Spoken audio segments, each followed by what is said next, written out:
அஸ்ஸலாமு அலைக்கும் வரஹ்மத்துல்லாஹி வபரகாத்துஹு. நம்ம சூரா அன்னபால அடுத்த 5 வசனங்களை எப்படி தஜ்வீதோட ஓதலாங்கிறத பார்க்கலாம். அஊது பில்லாஹி மினஷ் ஷைத்தானிர் ரஜீம்.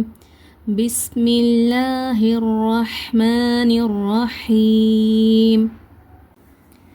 இன்ன லில் முத்தகீன மஃபாஸா حدائق وأعنابا وكواعب أترابا وكأسا دهاقا لا يسمعون فيها لغوا ولا كذابا. இப்போ தஜ்வீத் ரூலிங்ஸ் பார்க்கலாம். இன்னலில் தகீன மஃபாஸா. இங்கே நூனுக்கு மேலே ஷத்தா வந்திருக்கு. இந்த யா மாதிரி கொடுத்துருக்காங்களே, இதுதான் ஷத்தா. இந்த அடையாளம் நூனுக்கு மேலேயோ இல்லை மீனுக்கு மேலேயோ வந்ததுன்னா நம்ம 2 அளவு குன்னா செஞ்சு ஓதணும். ஸோ குன்னா செஞ்சு ஓதிருங்க. இங்கே இந்த மாதிரி ஓதுங்க. அடுத்து இங்கே லில் முத்தகீன, இங்கே பார்த்தீங்கன்னா சுக்குன் பெற்ற லேமை நம்ம நல்லா கிளியராக ஓதணும், குன்னா செஞ்சு ஓதக்கூடாது. அடுத்து தாக்கு மேலே ஷத்தா வந்திருக்குது. ஷத்தா வந்தால் நம்ம என்ன மிஸ்டேக்ஸ் பண்ணிடுவோம்னா, அந்த சுக்குன் சவுண்டை நம்ம கிளியராக ஊதாமல் அந்த சவுண்டை மிஸ் பண்ணிட்டு போயிடுவோம் சில இடங்களில். ஸோ ஷத்தா வந்துச்சுனாலே நல்லா கவனம் வச்சுக்கிறோங்க. ஷத்தா 2 சவுண்டை தரும். ஃபஸ்ட்டு சவுண்டு கண்டிப்பாக சுக்குன் சவுண்டை தான் தரும். 2வது சவுண்டு அந்த ஷத்தாக்கு மேலே இல்லைன்னா கீழே என்ன அடையாளம் இருக்குதோ அது அதோட 2வது சவுண்டு. இங்கே தாக்கு மேலே ஷத்தா வந்திருக்குது. ஸோ ஃபஸ்ட்டு சவுண்டு என்னது? சுக்குன் பெற்ற தேவோட சவுண்டு. 2வது சவுண்டு என்னதுன்னா, இங்கே ஷத்தாக்கு மேலே என்ன அடையாளம் காணப்படுது? ஃபத்ஹா இருக்குது. ஸோ அதனால் 2வது சவுண்டு என்னது? ஃபத்ஹா பெற்ற தேவோட சவுண்டு. ஓகேவா? ஸோ அப்போ நல்லா லில் முத், அந்த இத்து இருக்குல்ல, சுக்குன் பெற்ற தாவோட சவுண்டை கிளியராக்கி ஓதுங்க. அதை மிஸ் பண்ணிட்டு போயிடாதீங்க. லில் முத்த. ஓகேவா? முத்த. அடுத்து கொயின. இங்கே பார்த்தீங்கன்னா இது காஃப். அதனால் இதை உச்சரிக்கும் போது கரெக்டாக உச்சரிங்க. முத்த கொயின. ஓகேவா? இதோட மஹ்ரஜை கரெக்டாக ப்ரொனவுன் பண்ணுங்கள். அடுத்து இங்கே சுக்குன் பெற்ற யாக்கு முன்னாடி கஸ்ரா, அதாவது ஜேர் இருக்குது. அப்போ என்ன பண்ணணும்? இங்கே 2 ஹரக்கத்து நீட்டி ஓதணும். ஏன் நீட்டி ஓதணும்? இது சுக்குன் பெற்ற யாக்கு முன்னாடி கஸ்ரா வந்துச்சுன்னா இதை நம்ம யா மத்தான்னு சொல்லுவோம். அதனால் 2 ஹரக்கத்து நீட்டி ஓதணும். அதனால் முத்த கொயின. ஓகேவா? இந்த மாதிரி ஓதுங்க. முத்த கொயின மஃபாஸா. இங்கே பார்த்தீங்கன்னா அலிஃப் மத்தா. இது என்னது? அலிஃப் மத்தா. எப்படி அலிஃப் மத்தான்னு சொன்னோம்? இந்த அலிஃப்க்கு முன்னாடி ஃபத்ஹா இருக்குது. ஸோ அதனால் இது அலிஃப் மத்தான்னு சொல்லணும். 2 ஹரக்கத்து நீட்டி ஓதணும். மஃபா அப்படி இந்த மாதிரி நீட்டி ஓதுங்க. அதன் பிறகு இங்கே பார்த்தீங்கன்னா ஒரு வசனத்தோட முடிவு எதை கொண்டு முடிஞ்சிருக்குன்னா, இங்கே ஃபத்ஹத்தைன். இது அரபு மொழியில் ஃபத்ஹத்தைன்னு சொல்லுவாங்க. உருது மொழியில் இதை தோ ஜபர்ன்னு சொல்லுவாங்க. ஸோ இது இந்த தோ ஜபர் ஃபத்ஹத்தைன் ஒரு வசனத்தோட முடிவில் வக்ஃபோட இடத்துல தான் அதிகமாக காணப்படும். வக்ஃபுனா நிறுத்தும் இடம்.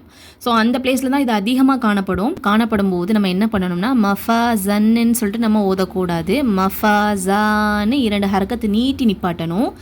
எது நம்மளுக்கு ஹெல்ப் பண்ணணும்னா நீட்டி நிப்பாட்டுறதுக்கு இந்த அலிஃப் இருக்குது பார்த்தீங்களா? இந்த அலிஃப், இதை அலிஃப் மத்தா, இதுதான் நம்மளுக்கு 2 ஹரக்கத்து நீட்டி நிப்பாட்டுறதுக்கு உதவியாக இருக்கும். ஸோ நீட்டி நிப்பாட்டுறனால இங்கே என்ன நடக்கும்னா, இங்கே இருக்கக்கூடிய தோ ஜபர் இருக்குல்ல, 2 ஃபத்ஹா இருக்குல்ல, அந்த 2 ஜபரில் ஒரு ஜபர் கட் ஆகிரும். அந்த நூனே சக்கின்னு சொல்லுவாங்க. ஒரு ஜபர் நூனே சக்கின், சுக்குன் பெற்ற நூன். ஸோ அது கட் ஆகிறனால நம்மளுக்கு மஃபாஸா இந்த மாதிரி நம்ம 2 ஹரக்கத்து நீட்டி நிப்பாட்டுவோம். இங்கே பார்த்தீங்கன்னா ஹ, இதை உச்சரிக்கும் போது காற்றை வெளிப்படுத்தி உச்சரிங்க. ஹ இந்த மாதிரி. அண்ட் இங்கே பார்த்தீங்கன்னா இங்கே இது என்ன அடையாளம்னா பெரிய மத்தோடைய அடையாளம். இது ஃபஸ்ட்டு நம்ம இந்த அடையாளத்தை வச்சு இது பெரிய மத்தா சின்ன மத்தாங்கிறத கண்டுபிடிச்சிடலாம். இருந்தாலும் தஜ்வீத் படி கரெக்டாக எப்படி கண்டுபிடிக்கிறதுனா, மத்துடைய எழுத்துக்களை தொடர்ந்து ஹம்சா வரும். ஃபஸ்ட்டு ஒரு வார்த்தையாக இருக்கணும். மத்துடைய எழுத்தை தொடர்ந்து ஹம்சா வரணும். வந்ததுன்னா இது பெரிய மத்துன்னு சொல்லுவோம். 4லேருந்து 5 ஹரக்கத்து நீட்டி ஓதணும். இதுதான் ரூல். பெரிய மத்துக்கு இதுதான் ரூல். இது தெரிஞ்சுக்கிறோங்க. ஸோ இங்கே 4லேருந்து 5 ஹரக்கத்து நீட்டி ஓதுங்க. அதன் பிறகு இந்த அலிஃப் மத்தா இருக்குல்ல, இந்த அலிஃப் மத்தாவை நம்ம மெல்லினமாக ஓதணும். அலிஃப் மத்தாக்கு மட்டும்தான் இந்த ரூல். அதுதான் மற்ற மத்தோட எழுத்துக்களான வாவ் யாக்கெலாம் இந்த ரூல் கிடையாது. அலிஃப் மத்தாக்கு மட்டும்தான் இந்த ரூல். இது வல்லின எழுத்துக்களை தொடர்ந்து வந்துச்சுன்னா இந்த அலிஃப் மத்தா வல்லினமாக ஓதணும். அலிஃப் மத்தாவை மெல்லின எழுத்தை தொடர்ந்து அலிஃப் மத்தா வந்துச்சுன்னா இந்த அலிஃப் மத்தாவை மெல்லினமாக ஓதணும். இங்கே தால் மெல்லின எழுத்துனால நீங்கள் ஓதும் போது இந்த அலிஃப் மத்தாவை மெல்லினமாக தான் ஓதணும். மெல்லினமாக ஓதுறதுனா எப்படி? நம்ம நாவுடைய லாஸ்ட் பகுதியை மேல் மோசம் நோக்கி உயர்த்தாமல் இருக்கணும். இதுதான் மெல்லினமாக ஓதக்கூடிய முறை. இந்த சவுண்ட் இருக்குது பார்த்தீங்களா, சவுண்டை வந்து ஹேதான்னு சொல்லிட்டு அந்த சவுண்டை நேராக ஸ்ட்ரைட்டாக உங்களுடைய மேல் அன்னம் இருக்கும்ல, குழி மாதிரி இருக்கும்ல மேலே, அதுக்கு நேராக அனுப்பாதீங்க சவுண்டை, வெளியே அனுப்புங்க சவுண்டை. ஓகேயா?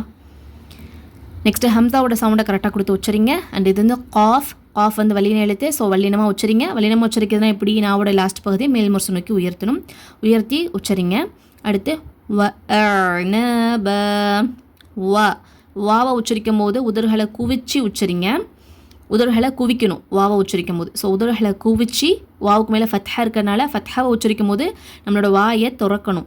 ஸோ அதனால் வாவ் சொல்லும் போது உதடுகளை கூவிங்க. அந்த ஆ சொல்லும் போது ஃபத்ஹாவோட சவுண்டு ஆ தானே, ஆ சொல்லும் போது நம்மளுடைய உதடுகளை விரிங்க. ஓகேவா? அதாவது வாயை ஓப்பன் பண்ணி சொல்லுங்கள். வா வா இந்த மாதிரி.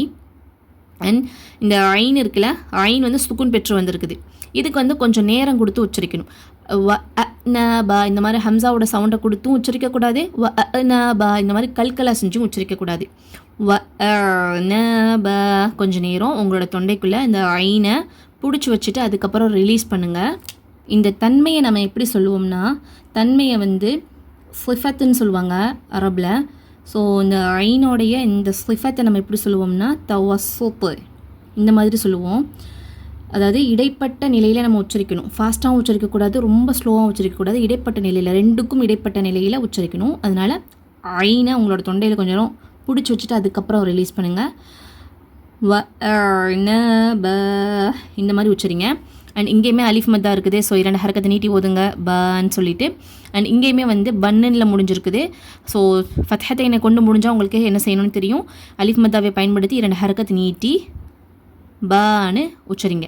வகவாஇப அத்ராபா. இங்கே பார்த்தீங்கன்னா வ உச்சரிக்கும் போது உதடுகளை குவிச்சு அதுக்கப்புறம் ஓப்பன் பண்ணுங்கள்.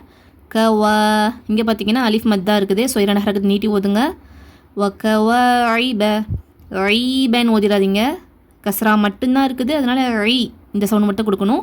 ஸோ அதனால் வகவாஇப அத்ராபா. இங்கே பார்த்தீங்கன்னா சுக்குன் பெற்ற தா வந்திருக்குது. சுக்குன் பெற்ற தாவையோ இல்லை சுக்குன் பெற்ற காஃபையோ நீங்கள் வந்து பார்த்தீங்க அப்படின்னா அங்கே வந்து என்ன பண்ணுங்கள், ஹம்ஸோடைய தன்மையை வெளிப்படுத்தி உச்சரிங்க. ஹம்ஸ்னால் காற்றை வெளிப்படுத்தி உச்சரிக்கிறது. சுக்குன் பெற்ற தாக்கும் சுக்குன் பெற்ற காஃபுக்கும் நம்ம இந்த தன்மையை கொடுக்காம இந்த மிஸ்டேக் பண்ணுவோம். நார்மலாக அத்ராபா அந்த இத்து சவுண்டு மட்டும் கொடுப்போம். அந்த இத்தோடு சேர்த்து நம்ம அந்த காற்றை வெளிப்படுத்தாமல் அந்த தவறு செய்வோம். ஸோ உச்சரிக்கும் போது சுக்குன் பெற்ற தாவை நீங்கள் பார்த்தீங்கன்னா இத்து மட்டும் சொல்லாமல் இத்து கூட சேர்ந்து காற்றையும் வெளிப்படுத்தி உச்சரிங்க. எப்படி அத் அத் இந்த மாதிரி, அத் ராபா இந்த மாதிரி உச்சரிங்க. ஸோ இங்கேயும் சரி இங்கேயும் சரி 2 ஹரக்கத்தை நீட்டி ஓதுங்க. அடுத்ததாக வக சந்திஹகா. வக வக. இங்கே பார்த்தீங்கன்னா நான் ஏன் இந்த மாதிரி சவுண்ட் கொடுக்குறேன்னா, இங்கே என்ன இருக்குது, அலிஃப் இருக்குது, அலிஃபில் சுக்குன் இருக்குது. நீங்கள் வந்து அலிஃபில் ஹரக்கத் பெற்று பார்த்தீங்க, ஃபத்ஹா கஸ்ரா தம்மா சுக்கூன் இந்த மாதிரி பார்த்தீங்கன்னா அந்த சவுண்டெல்லாம் நமக்கு தரக்கூடியது எதுனா ஹம்சா. நம்ம ஊர் குரானில் ஹம்சாவை வெளிப்படையாக போட்டிருக்க மாட்டாங்க. ஆனால் மதீனா முஷஃப்லலாம் கொடுத்துருப்பாங்க, உதுமானி முஷஃபில். ஸோ அதிலலாம் ஹம்சாவை வெளிப்படையாகவே கொடுத்துருப்பாங்க. கம்பேர் பண்ணி பாருங்கள். ஸோ இங்கே வந்து ஹம்சா தான் சுக்குன் பெற்று வந்திருக்குது. ஸோ அதனால் ஹம்சாவோட சவுண்டை நம்ம கொடுத்து உச்சரிக்கணும். ஹம்சா வந்து சுக்குன் பெற்று வரும்போது அதோட சவுண்டு என்ன ஆகும்னா வந்து சவுண்டும் சரி அந்த காற்று வெளிப்படுற தன்மையும் சரி ரெண்டுமே வந்து கட் ஆகிரும். நம்மளுடைய அந்த குரல் வலை இருக்குல்ல, குரல் நாணம், அது வந்து என்ன பண்ணிடும்னா க்ளோஸ் ஆயிரும். டக்குன்னு க்ளோஸ் ஆகிறனால சவுண்டும் சரி அந்த காற்று வெளிப்படுத்தக்கூடிய அந்த தன்மையும் சரி ரெண்டுமே கட் ஆகிறனால தான் ஹம்சாவோட சவுண்டு நம்மளுக்கு இந்த மாதிரி கேட்குது. வக்க வக்க இந்த மாதிரி ஊதணும். அடுத்து வந்து இங்கே சீனில் வந்து தன்மீன் இருக்குது. தன்வீன்னா என்னது, ஃபத்ஹத்தைன் கஸ்ரத்தைன் தம்மத்தைன், தோசபர் தோசேர் தோபிஷ், இதைத்தான் நம்ம வந்து தன்வீன்னு காமனாக சொல்லுவோம். ஸோ அதனால் தன்வீனை தொடர்ந்து இங்கே என்ன வந்திருக்கு, தால் வந்திருக்குது. இங்கே என்ன சட்டம் அப்ளை ஆகுது, இஹ்ஃபாவுடைய சட்டம் அப்ளை ஆகுது. இஹ்ஃபானா என்னது, நூனை நம்ம பாதியாக மறைக்கணும், மறைச்சி குன்னாவோட ஓதணும். ஸோ நூனை பாதியாக மறைக்கிறதுனா எப்படி, நூனோட மஹ்ரஜ் எங்கேருந்து வருதுன்னா நம்மளோட நுனினாக்கு மேல் பற்களுடைய ஈரை தொடுறனால நம்மளுக்கு நூனோட மஹ்ரஜ் வந்து கிடைக்கும். ஸோ அப்போ நம்ம என்ன பண்ணணும்னா அந்த நம்மளோட நுனி நாக்கை அந்த மேல் முரசோடைய அந்த ஈர் இருக்குல்ல அங்கே தொடாமல் நாக்கை நகட்டிடணும். நகட்டினோம்னா ஆட்டோமேட்டிக்காக அங்கே தொடாமல் இருந்தாலே உங்களுக்கு ஆட்டோமேட்டிக்காக நூனோட சவுண்ட் வந்து மறைஞ்சிரும். இதைத்தான் நூனை வந்து பாதியாக மறைக்கிறது அப்படின்னு சொல்லுவாங்க. ஸோ பாதியாக மறைச்சி குன்னா செய்யணும். எத்தனை அளவு? 2 ஹரக்கத் குன்னா செஞ்சு ஓதணும். அண்ட் இஹ்ஃபாவில் மட்டும் இந்த சட்டம் இருக்குது. எப்படின்னா குன்னா வந்து வல்லின குன்னா மெல்லின குன்னான்னு இருக்குது. நம்ம அரபு எழுத்துக்கள் இருக்குல்ல, அதை வந்து வல்லின எழுத்துக்கள் மெல்லின எழுத்துக்களையும் பிரிப்போம். அதனால் இங்கே தால் வந்து மெல்லின எழுத்துனால மெல்லினமாக குன்னா செஞ்சு ஓதுங்க.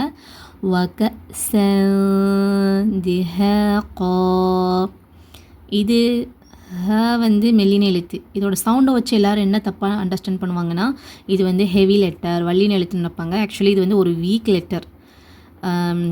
இது வந்து மெல்லினமாக தான் உச்சரிக்கணும். அடுத்து காஃப் வந்து வல்லின எழுத்து. ஸோ அதனால் வல்லினமாக உச்சரிங்க. நாவுடைய லாஸ்ட் பகுதி மேல் மோசம் நோக்கி உயர்த்தி 2 ஹரக்கத்து நீட்டி நிப்பாட்டுங்க.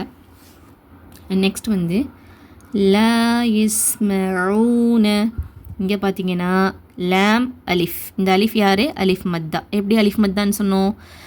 இந்த அலிஃப்க்கு முன்னாடி ஃபத்ஹா இருக்குது. ஸோ அதனால் இது அலிஃப் மத்தான்னு சொல்லியிருக்கோம். 2 ஹரக்கத் நீட்டி ஓதுங்க. லா கிடையாது, லா நெடிலா ஓதுங்க. நெக்ஸ்ட்டு யஸ்மஊன. இங்கே சீன் இருக்குது. சீன் சுக்குன் பெற்று வந்திருக்குது. இதோடைய சிஃபத் பார்த்தோம்னா இதை ரஹாவான்னு சொல்லுவாங்க. உச்சரிக்கும் போது அதோட ஒளியை வந்து ஓட விட்டு நம்ம வந்து உச்சரிப்போம். அதோட சவுண்ட் ஃப்ளோ எப்படி இருக்கும்னா ஃபாஸ்ட்டாகவும் இருக்காது, இடைப்பட்ட நிலையாகவும் இருக்காது, கொஞ்சம் அதிக நேரம் கொடுத்தே நம்ம வந்து உச்சரிப்போம். ஸோ அந்த சிஃபத் என்ன சொல்லுவோம்னா ரஹாவான்னு சொல்லுவோம். அடுத்து இங்கே பார்த்தீங்கன்னா சொல்கிறேன், வக்க இந்த மாதிரி உச்சரித்தோம். ஹம்சாக்கு வந்து அதோட சவுண்டு என்னாச்சு? இங்கே வந்து சவுண்டு வந்து கட்டாச்சு. அதோட ஒளி வந்து நம்ம ஓட விடலை, சவுண்ட் ஃப்ளோ வந்து கட்டாச்சு. நெக்ஸ்ட் என்ன ஆச்சுன்னா வந்து காற்றும் வெளியேறாது. ஏன்னா நம்மளுடைய அந்த குரல் நாணம் வந்து ஃபுல்லாக மூடுறனால அங்கே வந்து ஒளியும் ஓடாது, சவுண்டும் ஓடாது. ஸோ அதனால் சவுண்ட் என்னாச்சு? ஹம்சாக்கு வந்து வக்க இந்த மாதிரி உச்சரித்தோம். ஸோ இந்த தன்மையை நம்ம என்ன சொல்கிறோம்னா, அதாவது ஒளியை ஓட விடாமல் உச்சரிக்கக்கூடிய அந்த தன்மையை நம்ம என்ன சொல்லுவோம்னா ஷித்தான்னு சொல்லுவோம். ஓகேவா? அடுத்து இங்கே ஐனை பார்த்தீங்கன்னா ஐனுக்கு வந்து சுக்குன் பெற்று வந்திருக்கு. இங்கே வந்து நம்ம ஐனை எப்படி உச்சரித்தோம்? ஃபாஸ்ட்டாகவும் உச்சரிக்கலை, ஸ்லோவாகவும் உச்சரிக்கலை, ரெண்டுக்கும் இடைப்பட்ட நிலையில் ஒரு மீடியம் லெவலில் நம்ம உச்சரித்தோம். ஸோ இப்போ இந்த தன்மையை நம்ம என்ன சொல்லுவோம்னா தவஸ்ஸுத். ஓகேவா? இந்த சிஃபத்தை தவஸ்ஸுத்துன்னு சொல்லுவோம். ஹம்சாக்கு கொடுத்த சிஃபத்தை வந்து நம்ம ஷித்தான்னு சொல்லுவோம். இங்கே சுக்குன் பெற்ற சீனுக்கு கொடுக்கக்கூடிய அந்த சிஃபத்தை நம்ம என்ன சொல்லுவோம்னா ரஹாவான்னு சொல்லுவோம். ஓகேவா? ஃபாஸ்ட்டாக உச்சரிக்கணும், இங்கே வந்து இடைப்பட்ட நிலையில் உச்சரிக்கணும், இங்கே வந்து அதிக நேரம் கொடுத்து உச்சரிக்கணும். அதனால் லா யஸ்மஊன. ஓகேவா? கிளியராக உச்சரிங்க. லா யஸ்மஊன இந்த மாதிரி உச்சரிங்க. சீனுக்கு அதிக நேரம் கொடுத்து உச்சரிங்க. அண்ட் வந்து இதை ப்ராக்டிஸ் பண்ணணும்னா நிறைய காரிஸோடைய ஆடியோஸ் எடுத்து ப்ராக்டிஸ் பண்ணி பாருங்கள். அவங்க எவ்வளோ நேரம் கொடுத்து உச்சரிக்கிறாங்க, அதாவது இந்த எழுத்துக்கள்லாம் சுக்குன் பெற்று வரும்போது அந்த எழுத்துக்களுக்கு எவ்வளோ நேரம் கொடுத்து உச்சரிக்காங்கிறத நீங்கள் நோட் பண்ணி ப்ராக்டிஸ் பண்ணுங்கள். அடுத்து ஊன. இங்கே என்னது? சுக்குன் பெற்ற வாவுக்கு முன்னாடி பேஷ் இருக்குது, தம்மா இருக்குது. ஸோ இது வந்து வாவு மத்தா 2 ஹரக்கத்தை நீட்டி ஓதுங்க. ஊன. ஓகேவா? அடுத்து ஃபீஹா. இதில் எத்தனை சட்டம் இருக்குது? 2 சட்டம் இருக்குது. என்னது?